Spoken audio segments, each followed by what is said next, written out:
صباح الخير متابعيني الاعزاء، ازيكم عاملين ايه؟ يا رب تكونوا بخير. في البدايه قبل ما ابدا معاكم الوصفه بتاعتي بحب اشكر كل اللي بيدخل في قناتي جديد وكل اللي بيدعمني، وبقول لكم يا رب يجعلكم دايما نعمه في حياتي. وزي ما قلت لكم قبل كده ان احنا دايما بندعم بعض، وان احنا وانا والله بجد لما بتابع حد بتابع بكل صدق وامانه فعلا. يعني لما بشترك عند حد او حد بيدخل لي فعلا، حتى لو اتاخرت عليه، وانا قلت الموضوع ده قبل كده، برجع والله للفيديوهات القديمه وبتفرج عليها وبشوفها. يلا مش هطول عليكم، وعايزه اقول لكم النهارده هنعمل حاجه حلوه قوي مع بعض. هنعمل فراخ، دي فراخ بلدي اللي هي الشامورت الصغيره بتاعه الحشو. هنحشيها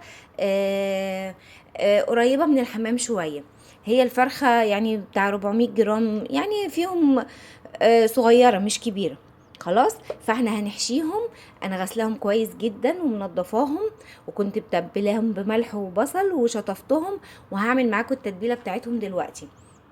بص يا حبايب قلبي، انا عندي فراخ اهو، طبعا الكميه اللي انتوا تحبوها، وعندي رز احنا هنحشيها طبعا رز، وعندي بصل، وعندي توابل. يلا نقول هنعمل ايه مع بعض. بسم الله الرحمن الرحيم. انا عندي 3 بصلات اهمت، لان انا هعمل خلطه الرز بالبصل دوت، وهاخد حبه للحمام، قصدي للفراخ، معلش سامحوني. هنزل بالبصل بتاعي كده اهو في الكبه.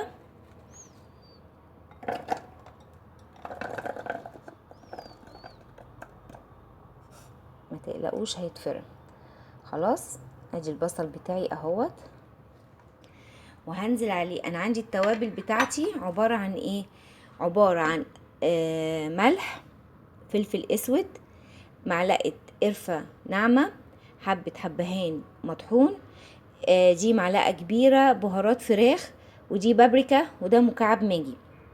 انا حبيت احطهم لكم على الطبق كده عشان اوريهم لكم، عشان البنات الصغيره اللي لسه بتتعلم مني تدقق كويس وتعرف احنا خدنا ايه. هقول لكم تاني: ملح، فلفل اسود، قرفه، حبهان، بابريكا، بهارات فراخ، مكعب ماجي. اللي ما عندوش اي حاجه من الحاجات دي مفيش اي مشكله، اللي عايز برضو يضيف اي بهار تاني غير اللي انا حطاه ده برضو مفيش اي مشكله. اللي ما بيحبش طعم القرفه في الاكل يلغي القرفه. يعني اي حاجة انا بقولها، الاكل دوت احنا بنقول عليه فن واختراع. انا ممكن ازود، ممكن اشوف طبخة وفيها قرفة، انا ما بحبش القرفة فبلغي القرفة. مش ممكن، انا بحب مثلا طعم الكركم في الاكل احط كركم. فده كل الحاجات دي اختياري. احنا ما علينا غير ان احنا بنقدم بس الفكرة، وانتوا عليكم ان انتوا اللي عايز يزود حاجة اللي عايز يشيل حاجة. اول حاجة هنزل بمكعب الماجي بتاعي اهو على البصلة. الحاجات دي بتبهر. لما ببقى عايزه اعمل حاجه مبهره، هي اللي بزود البهارات وبحط البهارات اللي بتبقى ليها نكهه قويه زي القرفه، بهارات الفراخ، الحاجات دي. انما لما بنعمل طبخه عاديه، انتوا عارفين طبعا عني ان انا ما بحبش اكتر بهار عشان ما اغيرش طعم الاكله بتاعتي. خلاص، هنزل كده بالبهارات بتاعتي على البصل اهو. خلاص يا حبايبي، انا حطيت البهار على البصل اهو. هنزل بقى بمعلقتين صلصه. اللي ما عندوش صلصه او ما بيحب الصلصه ممكن يحط، ينزل بدلهم بطماطمايه. ده مش هتفرق يعني. خلاص، معلقتين صلصه اهوت.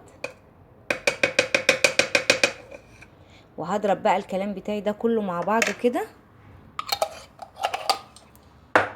وهوريكم شكله بعد ما افرمه ناعم خالص، عشان الصوت مش هشغل وانا معاكم.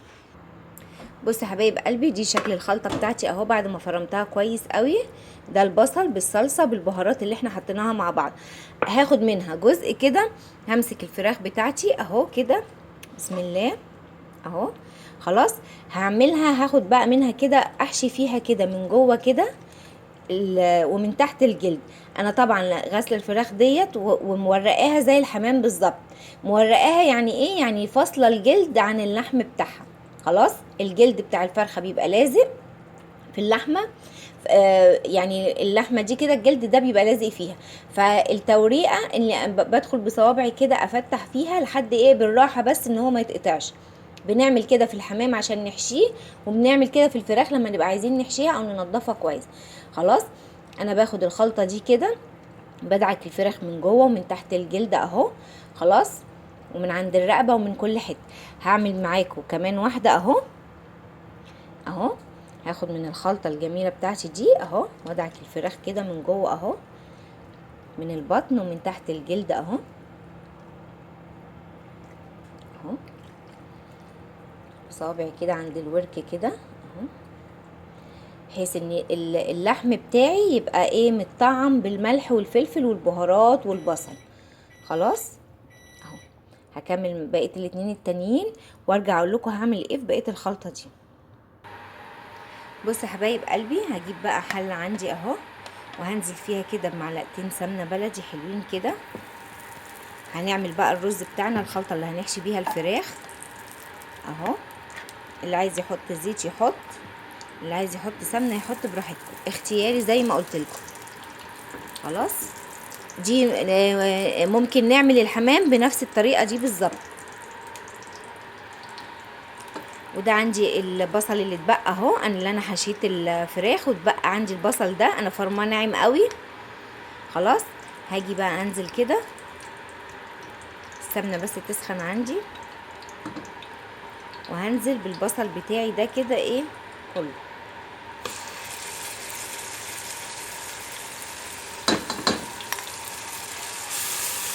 اديله تشويحه كده.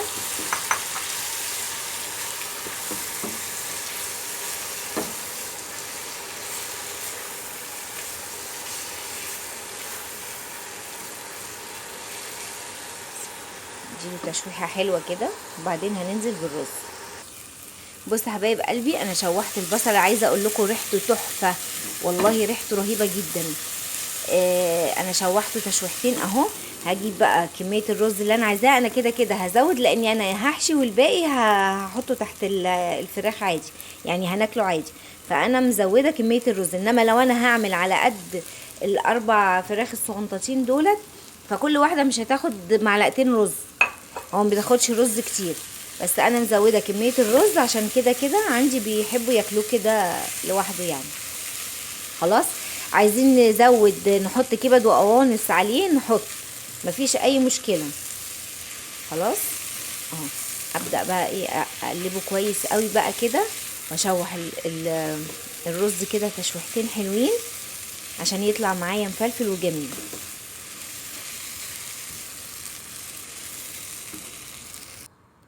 بصوا يا حبايب قلبي، انا هعمل بس حركه معاكم كده.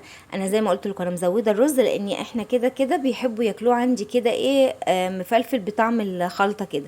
خلاص فانا طبعا الرز اللي انا بسويه للحمام او للفراخ انا بديله يعني نص تسويه، مش بسويه تسويه كامله. فانا عشان ما بوظش الباقي عندي اقفل عليه وارجع افتح عليه، فانا هاخد على قد كميه ما انا هحشي الفراخ كده، والباقي هسويه بقى تسويه كامله خالص. خلاص هوريكم اهوت. انا جبت حله صغيره تانية اهو، هاخد فيها يعني انا عندي مثلا 4 فراخ، كل واحده هتاخد معلقه رز من دي، يعني كل واحده هتاخد اهي دي كده، احط 4 من دي كده. بسم الله اهو، 2 3 4. انا ايه مش يعني ايه مش هسويه قوي. خلاص هما الاربعه عندي دولت اهم، هقول لكم هعمل فيهم ايه. ودوت هحط بقى ايه ميته عليه. خلاص واسيبه بقى ده يستوي تسويه كامله خالص. انا غاليه الميه،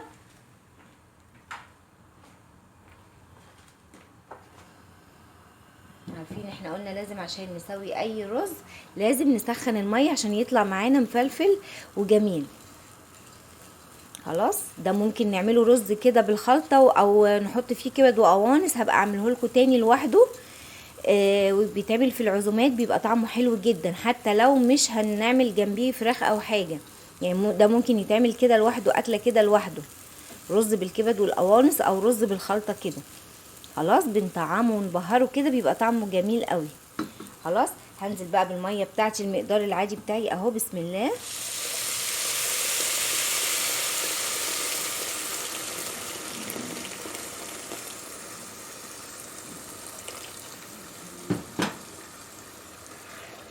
اهو كده. واول ما يغلي ههدي عليه النار وايه، وهسيبه بقى يستوي مع نفسه خالص. خلاص ادوق الملح بتاعي كده. عايز شويه ملح.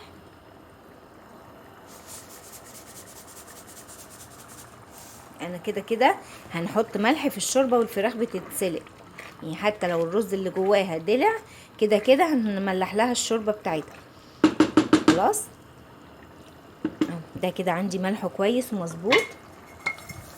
هغطي بقى عليه وايه وهنقله على العين الصغيره، وهقول لكم بقى هنعمل ايه في بتاع الفراخ ده. بص حبايب قلبي دوت اهوت.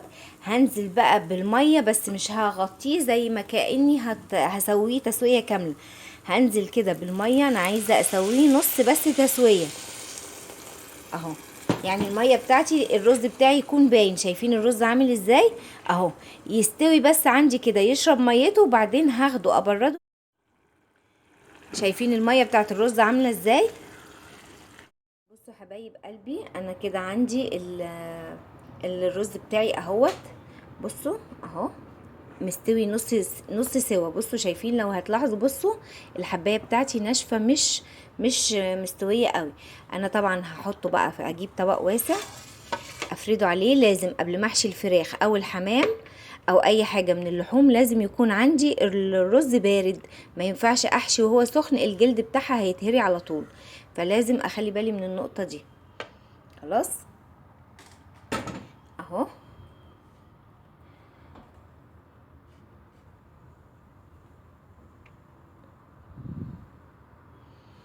افرده كده. والله الرز بيتكلم عن نفسه، شايفين عامل ازاي. افرده كده، اسيبه يتهوى خالص يبرد. وتعالوا بقى هقول لكم في حاجه كلنا ممكن نقع فيها بقصد او بدون قصد. دلوقتي انا هركن ده كده اهو يبرد. هنا عندي الفراخ بتاعتي، انا مثلا جبتها والفرارجي وهو بينضفها قطعها لي زي كده. اعمل فيها إيه؟ او الحمام مثلا هعمل فيها ايه؟ انا عندي طريقتين اني انا اعالج الموضوع ده. اول حاجه، يا اما هجيب الخله الخشب بتاعتنا اللي احنا عارفينها، اللي هي بيسلكوا اسنانهم بيها، واقفل بيها، يا اما هخيطها بالخيط والابره. انا عن نفسي انا جربت ده وجربت ده. لو انا عندي وقت والوقت متاح عندي بخيطها، ده احسن لي انا. بحافظ على الفرخه بتاعتي اللي فيها او الحمامه بتاعتي اللي فيها ما بيقعش. هوريكم كده. لو عايزين تحطوا خله، اللي مش عايز يتعامل بالخيط والابره براحته، اللي عايز يحط خله يحط خله. انا عن نفسي بحب اخيطها. بصوا انا عندي اهو، عندي واحده متبهدله خالص اهو اهي. بصوا دي فتحه اهي من الصدر وفتحه من الرقبه. طب انا هحشيها ازاي؟ لو جايبه حمام مثلا ولقيت عندي واحده او اتنين كده، ما اتضايقش خالص، اجيب خيط وابره عادي. بصوا اهو، وكاني بخيط هدوم. خلاص همسكها كده الجلد على بعضه كده الطريقه دي وبعد ما بحمرها في الزيت او بدخلها الفرن بفك الخيط بتاعي عادي، ما بيجرالهاش اي حاجه. انا خيط دلوقتي كده اهو، اكني بخيط عادي خالص.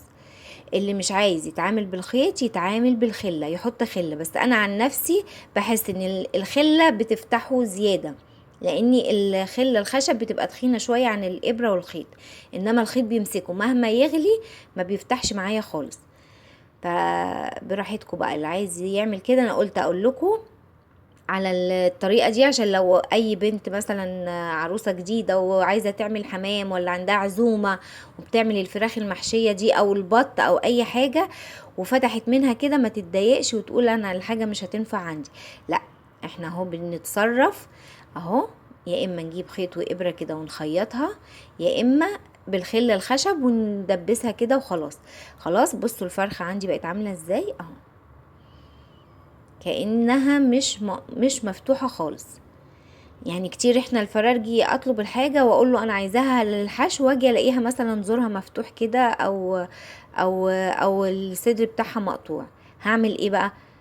مش هحشيها وانا مثلا عندي عزومة، لا هحشيها عادي واتعامل عادي، اخيطها كأن مفيش اي حاجة خالص. بصوا اهي بقت عندي سليمة خالص، ما فيهاش اي حاجة وهتتحشي عادي. هحشيها معاكم من الزور دلوقتي، ولا هتفتح ولا هيجرى لها اي حاجة. خلاص يلا استنى بقى الرز يبرد شوية وبعدين احشي معاكم الفراخ. بصوا يا حبايب قلبي، انا عندي الرز بتاعي اهو، سبته لما برد خالص اهو. هجيب بقى الفرخه بتاعتي اهو، هنجيب واحده بقى من اللي احنا مخيطينهم مع بعض اهو، اللي انا مخيطاها معاكم اهو. هحشيها اول حاجه، هحشيها من جوه. بصوا يا حبايبي اهو كده، ومش هكتر رز، بسم الله اهو. بصوا انا مش بكتر رز خلاص. وهعمل ايه؟ انا فاتحه طبعا زي ما قلت لكم اهوت الجلد، مورقاها زي ما قلت لكم اهو. بصوا بقى، هجيب بقى الفرخه بتاعتي كده اهو، واحشي وادخل بايديا كده خلاص.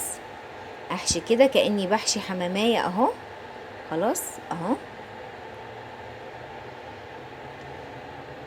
طبعا عشان احنا مخيطين من الزور، لو كده انا كنت حشيتها من الزور، بس عشان ما اخدش وقت، هي تتحشي من الزور بس عشان ما ناخدش وقت، فانا بحشيها من تحت طالما الصدر عندي واسع متاح.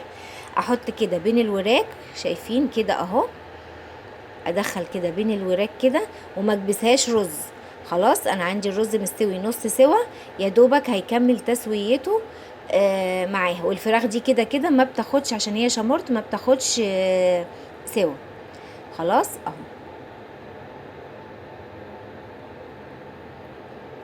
ازق كده بصباعي اهو الرز، ادخله جوه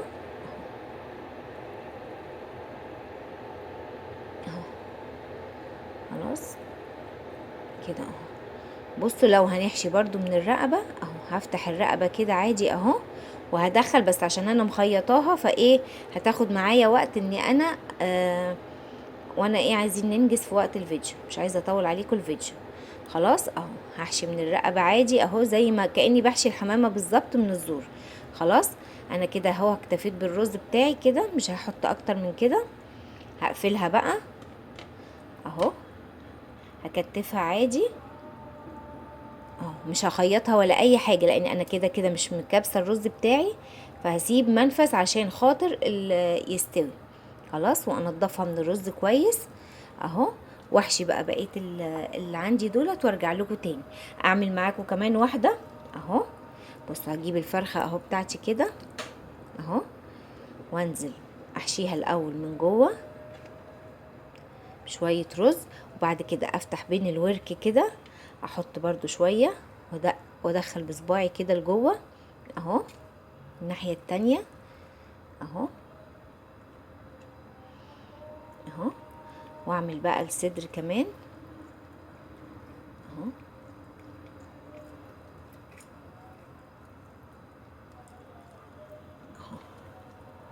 خلاص ادخل كده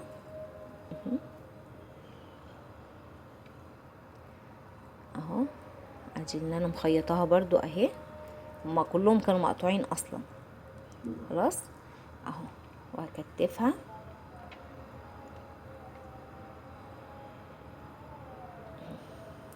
مقطوعه من تحت برضو مفيش مشكله، يا نخيطها يا اما كده، دي ممكن نحط لها خله نقفلها بيها. خلاص اهو بقت عندي اهي كويسه ما فيهاش اي حاجه. خلاص احشي الباقي وارجع لكم.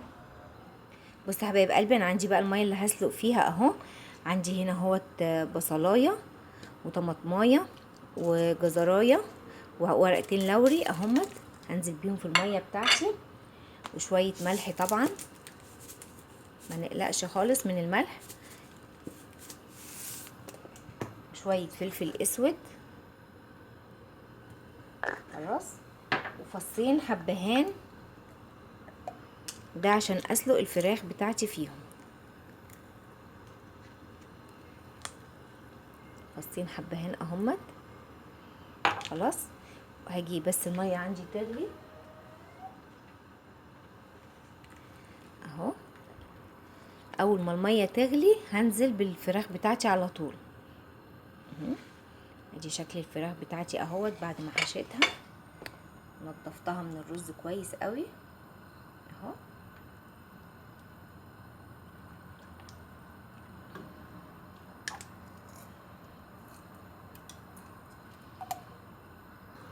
عندي الميه غليت اهي، هنزل بقى كده اقول بسم الله، انزل بالفراخ بتاعتي كده على ظهرها اهو، بسم الله، ومنضفاها من الرز طبعا اهو.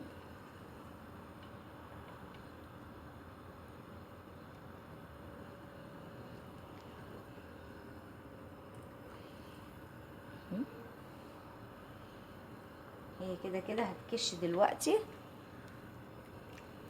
خلاص طبعا انا عندي ميه مغليه هزودها.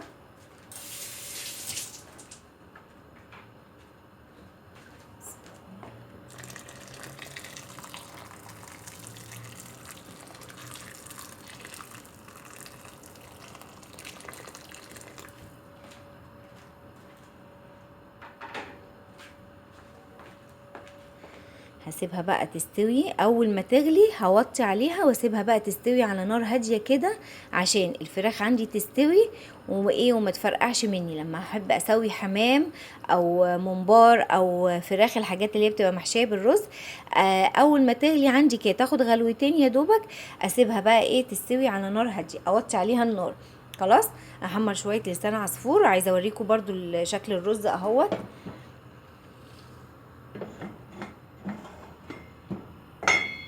ادي الرز اللي سويناه مع بعض اهو، بصوا شكله عامل ازاي، بجد تحفه. ريحته مش قادره اقول لكم، ريحته خطيره. وبصوا ده بقى اللي انا سويته تسويه كامله، شايفين سخن ازاي. هغرفه بقى دوت تحت الفراخ ان شاء الله، واطلعها عليه لما احمرها. اعمل بقى شويه لسان عصفور كده على ما الفراخ بتاعتي تستوي وارجع لكم تاني.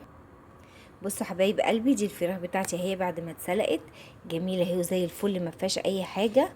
ماشي، هي بس واحده فتحت مني لان انا سبتها شويه في السوا، اخرت عليها شويه. هي المفروض هتقعد يعني بالنسبه للفراخ الشامورت الصغيره ديت وانا مسويه الرز نص تسويه، هتقعد معايا من نص ساعه لساعه الا ربع بالكتير قوي. مش هسيبها اكتر من كده على النار، والنار تكون هاديه بعد ما تغلي زي ما قلت لكم. انا دلوقتي بسخن الزيت بتاعي وهحمرها واوريكم شكلها بعد ما احمرها. بصوا حبايب قلبي، انا عندي القلايه اللي هي بتاعه الزيت انتوا عارفين طبعا، فانا هنزل بالفراخ بتاعتي اهو. بسم الله. اللي ما عندوش القلايه يحمر في الطاسه عادي، يحط او في حله غويطه عشان تبقى مليانه الزيت غزير على الفراخ وتتحمر كويس. هحمرها واوريكي شكلها بقى بعد التحمير. بصوا حبايبي، هفرد الرز بقى عندي كده اهو، هفرده كده في السرفيس واطلع بقى عليه الفراخ بتاعتي المحمره اهو. بصوا انا عايزه اوريكم بقى وانا بشيل الخيط بتاعي اهوت. بصوا اهو بالراحه خالص كده اهو بشده اهو، شايفين؟ بصوا بيطلع معايا اهو من غير ما الفرخه تتبهدل ولا يجرى لها اي حاجه. في حته تانية هنا اهي، ممكن بالمقص واشيلها. بصوا سحبتها اهي ولا جرى لها اي حاجه.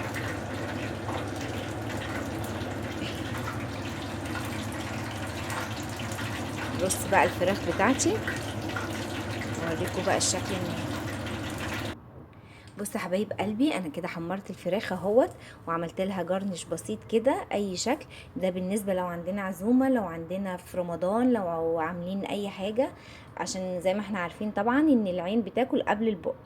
خلاص انا طبعا والله عايزه افتحها معاكم بس سخنه مولعه جدا، مش قادره، مش هقدر امسكها بايديا.